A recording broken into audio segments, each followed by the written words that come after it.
after I sat up here and told you all that the Lakers needed a get-back game, they needed a game, fix the shooting issues, they actually double down.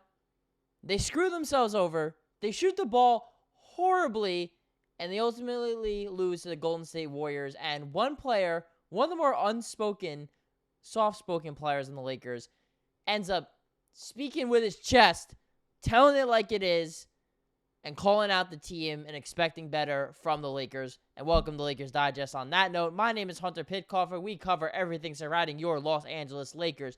If you haven't already, guys, the NBA season is starting on October 22nd for your LA Lakers against the Minnesota Timberwolves. And out of all of you that watch these videos, 78% of you aren't even subscribed. You're acting like subscribers, but you're not paying the dues. So stop what you're doing right now. Just subscribe to the channel. Just click that little subscribe button. I promise you, you do not want to miss everything we got. We are wrapping up preseason coverage, and that means that the regular season is starting, and the Los Angeles Lakers have 2 more games to fine-tune whatever they want to before that first game against the Minnesota Timberwolves. So let's get into the topic of the video. This needs to stop, and this is what Rui Hachimura had to say about the Los Angeles Lakers during their game against the Golden State Warriors. And it is worth mentioning as well that Rui Hachimura is one of the more quiet players on the team. Not really viewed as a vocal leader. This is what he had to say. He said, quote, I think it was the third quarter, talking about what kind of, was the detriment to the Lakers, and how, quote, we kind of started doing whatever, but had a couple of possessions that I didn't know what we were doing. Even last year, too, we were a pretty bad third-quarter team, so we kind of have to watch the film and have to tell ourselves, like, okay, third quarter is time for us to be more focused and get back in the game, especially today when we were losing. So I think there's another level we have to get to get to the next level. I think we have to fix the third quarters. So that is what Rui Hachimura had to say about the Los Angeles Lakers. And then JJ Redick, the head coach, also echoing those sentiments as well. He said that he was encouraged with the shots we got, highly encouraged. It was when we didn't trust our offense and got a little stagnant, ball stuck. That was the beginning of that quarter, third quarter. We had 19 points, I think, in the third, and AD had 8 on 4 straight possessions in iso ball, which I called those plays because AD hadn't touched it. That was just we didn't have the good offense that quarter. That happens sometimes, and it's a growth opportunity and a learning lesson for our group. So that is what JJ Redick also had to say about the third quarter. He's a little more optimistic, not treating it like a big deal, but Rui Hachimura treating this with a little more urgency. And I like this out of him because Rui, like I said, is one of the more soft-spoken guys on the team. You don't typically see him getting too high or too low. Very even-keel dude. But for him to be like, hey, we sucked. The third quarter is why we lost this game. And having that competitive edge and spirit, even though it is a preseason game, the wins, losses don't ultimately matter in the grand scheme of things. But you want to set good habits early. I think JJ Redick as a head coach has done that. But Rui Hachimura trying to keep the team in check and hold them accountable. Like, hey, guys, like, we got to get this done, right?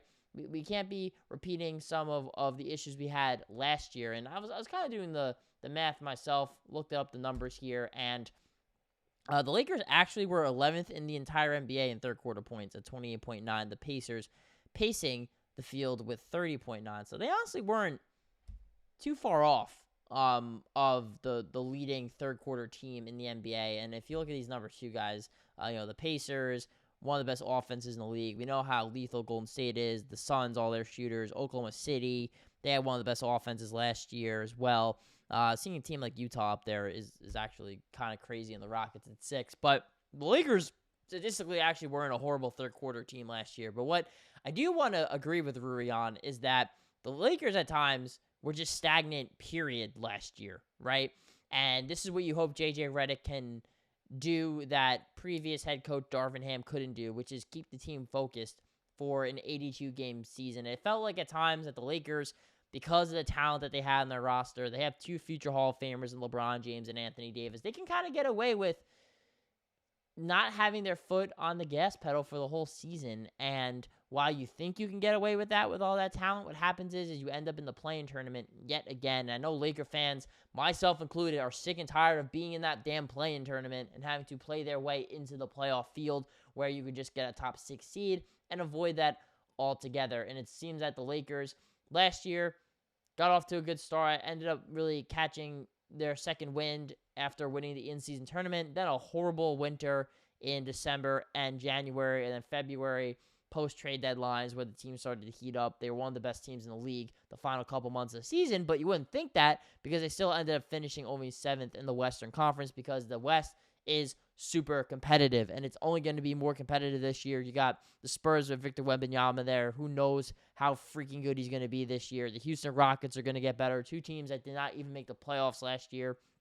The Warriors didn't make the playoffs last year. The Sacramento Kings didn't make the playoffs last year. So those are 2 teams also that are going to be vying for spots.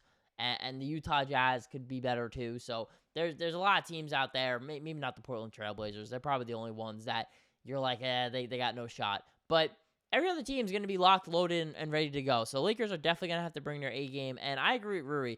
Being able to establish that culture early here in the preseason and to take everything seriously is what it's going to take. I mean, the Lakers shooting only, I think, under 36%, 35.8 if I'm not mistaken from the field against Golden State, and only an abysmal 19 points against the Golden State Warriors. That's not going to get done in today's NBA, scoring 19 points. This isn't 1950 anymore, where you can score 85 points and win a basketball game. Teams are scoring 85 points and a half now. So, the Lakers should not, they got to get their lick back a little bit. And they'll have an opportunity in this game coming up here against the Phoenix Suns. And again, let's just take a moment here and call out, I don't know who I'm calling out, Rob Pelinka, Jeannie Buss, whoever it has to be, because why the hell did the Lakers schedule a preseason game on the road against the Milwaukee Bucks, which LeBron complained about already, and then, on top of that, you schedule a back-to-back, the final weekend of preseason play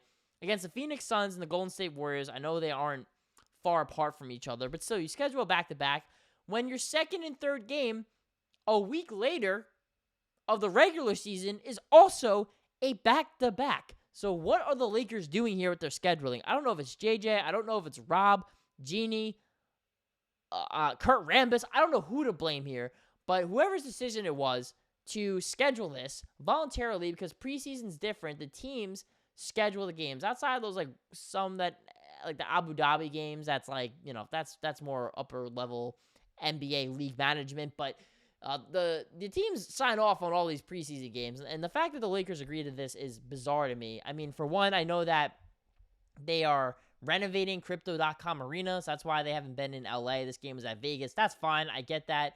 You want to keep your travels limited, and so the fact that they went to Milwaukee to do that is bizarre, and the fact that they went out of their way to schedule back-to-back when they have their regular season coming up and an immediate back-to-back to start the season makes absolutely no freaking sense to me. But there's stuff to look out for.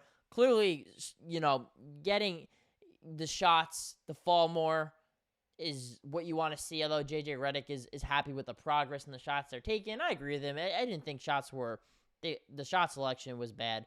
Definitely want to see a bit more of sense of urgency. I mean, Anthony Davis, we talked about in last video. Check that out if you haven't. He was a dog, and he got after it and really set the tone for the Lakers. That was really the only player, though, in my opinion, that I thought played a good game. I was not overly impressed with anybody else in that game really at all. And that's Rui Hachimura included. He didn't shoot the ball particularly well either in that game, and he was very streaky throughout. So I want to see them hit some shots, right? I want to see them hit some shots, especially like the starting units and stuff.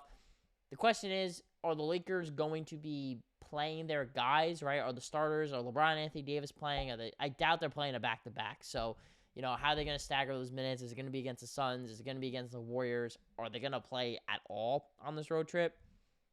And then I want to see this too. Who is going to be the last couple of guys that get into that rotation? It seems like Max Christie has kind of cemented himself. It seems like Gabe Vincent cemented himself, and Jackson Hayes has as well. So Cam Reddish and Dalton Connect. These are really the two guys that are going to be fighting for that 9th spot, in my opinion, in that rotation from JJ Redick. Perhaps it changes from game to game as well, but it seems like Dalton Connect's got the edge, and unless Cam Reddish can really show you something, it seems like Connect, they're going to want to let the first-round pick loose, and he's probably going to be the 9th guy. But let's see if he can I love the aggressiveness, but let's see if he can make some shots here and really string together some consistency and show some better play on the defensive side of the ball, because that's how he's going to earn his trust with JJ Redick. So again, guys, they have their preseason game coming up here against the Phoenix Suns on Thursday. So that's today if you're watching. And that's on 10 o'clock on TNT. And then they got the Golden State Warriors at 10:30 tomorrow on Friday at 10:30. I should say, 10:30 Eastern time, because I'm on the East Coast. I'm always following that. Most of you are probably on the West Coast, so 7:30 Pacific time for your Los Angeles Lakers. And guys, leave comments down below as well. Let me know what you guys think. I love the dialogue here, good and bad. I'm all about it. I ain't ducking nothing. I got the lights on me for a reason. So subscribe, leave a comment, and we'll keep you all up to date here on Lakers Digest.